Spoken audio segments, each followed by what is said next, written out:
From Hollywood, it's time now for... Johnny Dollar. Andrew Cord, Johnny. How's it going, Andy? All the police have been talking to that arsonist, George Foley, all night long. He won't admit a thing. Won't talk about anything. They're wondering now how long they can hold him. He's the man who fired that building, Andy. Well, we've got to have something more for the district attorney, Johnny. We haven't tied Foley to Bennett at all. If we can definitely charge him with firing that building, then we'll have a lever to go after Bennett. I got an idea. What? Meet you in an hour.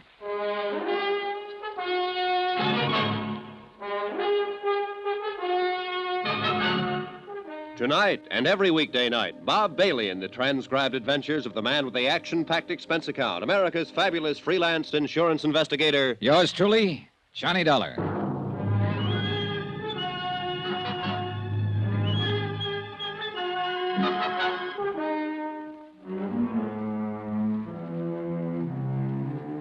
Expense account submitted by Special Investigator Johnny Dollar to the Four-State Fire Insurance Corporation, 4065 Spear Boulevard, Hartford, Connecticut.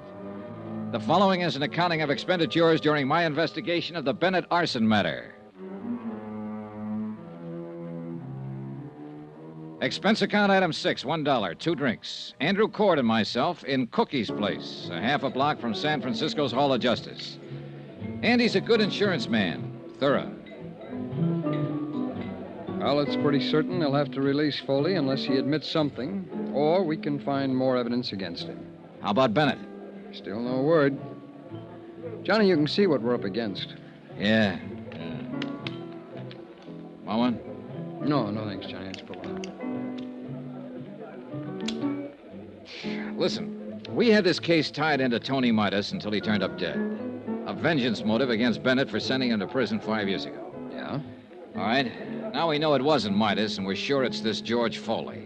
At least according to Bill Underwood, and Bill certainly knows the arson racket. Yeah, no man better. All right, then. Who shot Bennett? Oh, I don't know, Johnny, but that's not our worry at the Think, moment. Andy, think. It might have been Foley. It couldn't have been Midas. But there is someone else. You mean Bennett's niece? Sure, his niece. She had a reason because of what Bennett did to Midas, who was her husband. And she's got a reason to help us. Yeah, but nobody can find her. Nobody knows where she is. They'll find her. And I want to make a deal. What? Sure. If I find her, I'll ask her what information she can give us about Bennett and Foley. Possibly she has something. She said she did once. Now, look, if she shot her uncle, she'll have to stand for assault and attempt to kill. Can we give her legal help in her case? Johnny, I don't know. I want to know if I can promise her that if I see her. Can I? Well, you can tell her that we'll do what we can, the very best that we can. Okay, good. Want another drink? No, thanks, Johnny. All right, I'll try and get in touch with Elizabeth Bennett. How? The police haven't gotten anywhere. Oh, I've been here 2 days, and I got friends all over this town. Expense account item 7, $1.05, cab fare. From the Hall of Justice to the apartment house of Marty Engel, lawyer, philosopher, and egg poacher. Again? Yeah. You better close that door and lock it, Mr. Engel. It's awful late for this. Are you drunk? Nope. Locked? Now what? You asked me if I ever found Tony Midas to tell you about it. We found him, Mr. Engel. He's dead. Oh, no. Oh, yes. And he didn't do any of the things we thought he might have done. I'm here to find out what you might have done. How did he die? Tuberculosis. He's had it for 2 years. Didn't know. No, I didn't know. I didn't know about it. I don't know how to figure you, Engel. I haven't been able to ever since I met you. Doesn't make any difference what I think of you, but it does make a difference how you answer one question. A lot of difference to you. What is it? Did you help Arnold Bennett frame Tony Midas and send him up to San Quentin? You say Tony is dead. Now, what difference? Did you help Bennett frame him? No, I told you I defended Tony Midas in court. I tried my best to get him off. That's the truth. You're sure of that? I'm an honest man, if not a successful one. I told you the truth. All right, then, if that's the truth, you're not in any trouble and you can unlock that door. But if it's not the truth, you might get yourself killed. Why do you say that? Because somebody took a shot at Arnold Bennett last night. But he was lucky. It didn't kill him, but it came pretty near. You know who that somebody was? Elizabeth? That's a good guess. She hasn't got anything to lose now. She lost her husband. She might be out getting even for him if he was framed. And she thinks you helped frame him. I tell you, I didn't frame him. I defended him. I think Bennett stacked everything against him. I told you that once. I think Midas was an innocent man, but there was nothing I could do. Oh, wait a minute. What? Shh. Who are you expecting? No one. Ask who it is. Go ahead, ask who it is. Who is it? Elizabeth Bennett, Mr. Engel. Tell her just a minute. Just a minute, Elizabeth. Okay, over there. Go on, get down fast. All right, all right.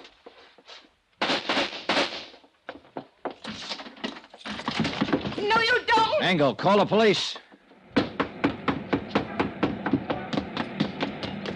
Hold it, Elizabeth, hold it up.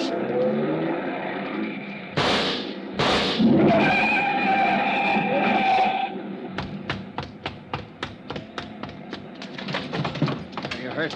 You? Are you hurt? No, I'm all right. Did I kill him? Did I kill him? No, Elizabeth, you didn't kill him. Well, he ought to be dead. You don't know what you're talking about. He didn't have anything to do with framing Tony. He just told me. Then he was lying. He should be dead. He and my uncle. None of this will bring Tony back to you. Come on now, come on, let's get back.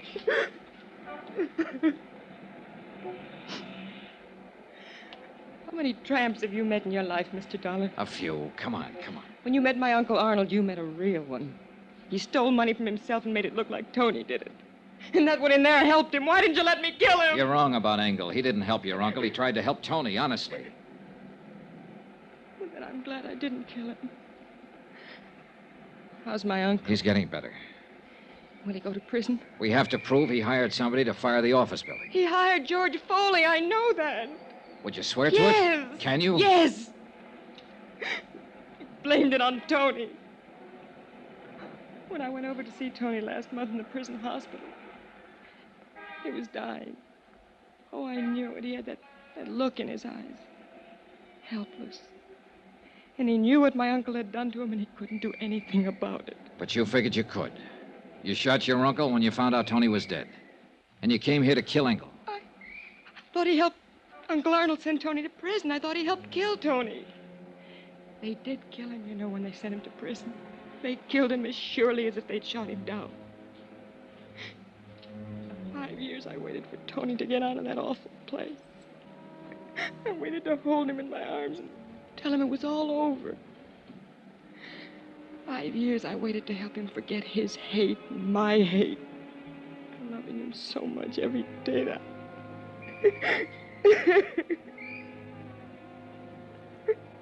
Now he's dead.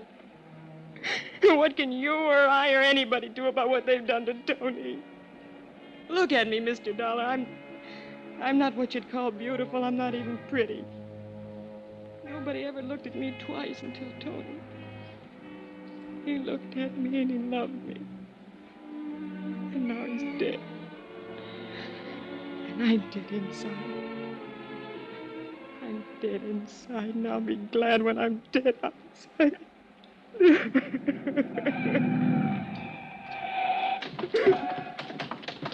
Shooting in this neighborhood? Wait a minute, officer. What's that? No one's hurt. Come on, Elizabeth.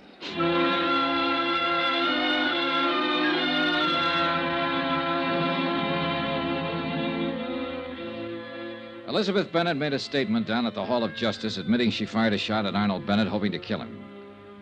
She also admitted the assault on the lawyer, Marty Engel. Charges were immediately filed, and she was held in the women's section of the city jail. In a separate statement, she told how she had seen Arnold Bennett meet George Foley in a downtown bar. Foley still maintained that he had nothing to do with the fire in the Bennett building and denied any connection with Arnold Bennett. I gave Elizabeth Bennett's statement to Andy Cord, and he took it to the assistant district attorney. I was still in the Hall of Justice when Marty Engel came in.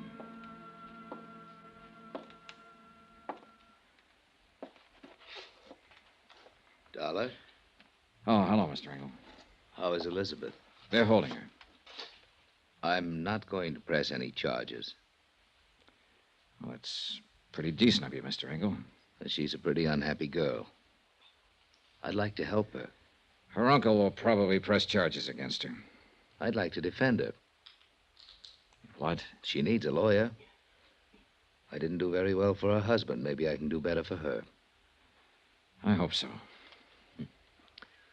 Funny world, isn't it? Not tonight, it isn't.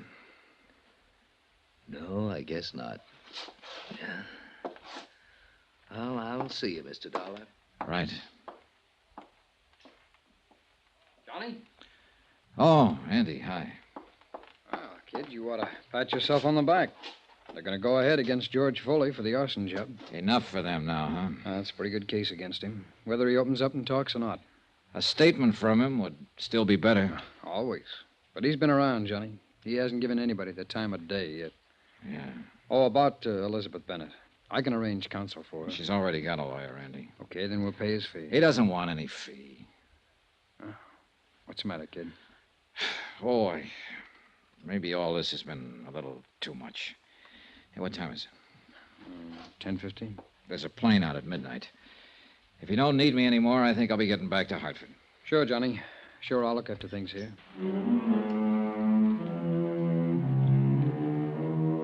Expense account item 7, $49.65. Hotel and meals in San Francisco. Item 8, same as item 3, transportation back to Hartford. I caught the midnight plane and was in Hartford at 2 o'clock the next afternoon. I went directly to my apartment and went to bed. I was awakened the following morning about 7 o'clock. What the...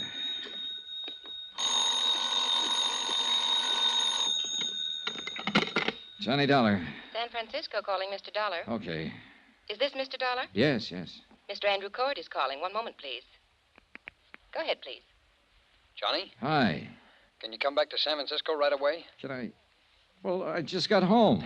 We need you again. Jake Eggleston is going to defend Foley in court. Eggleston. He's already got him out on a writ. What? This case is worth $500,000 to us, Johnny. If anything happens that Foley gets off, we won't have a chance to get Bennett. You sound scared. I am. Somehow, Bennett's holding the best cards again. We got a good case against Foley. Once that's settled, we can get Bennett. I want to make sure. Okay, I'll get the first plane. Thanks, Johnny. Even as I hung up the phone, I was thinking of Marty Engel's words. You'll never get Arnold Bennett. He's too good for you, Dollar. Too good for your insurance company, your fire investigators, everybody. No stronger man ever lived, he said. And somebody had to prove Engel was wrong.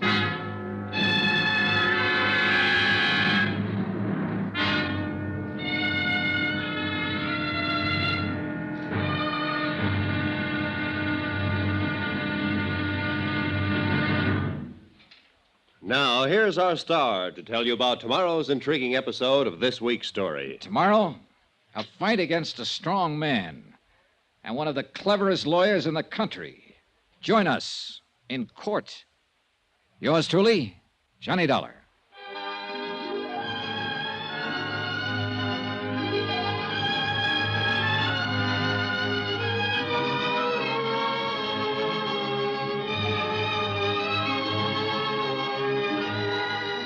Yours truly, Johnny Dollar, starring Bob Bailey, is transcribed in Hollywood. Written by John Dawson, it is produced and directed by Jack Johnstone. Be sure to join us tomorrow night, same time and station, for the next exciting episode of Yours truly, Johnny Dollar. Roy Rowan speaking.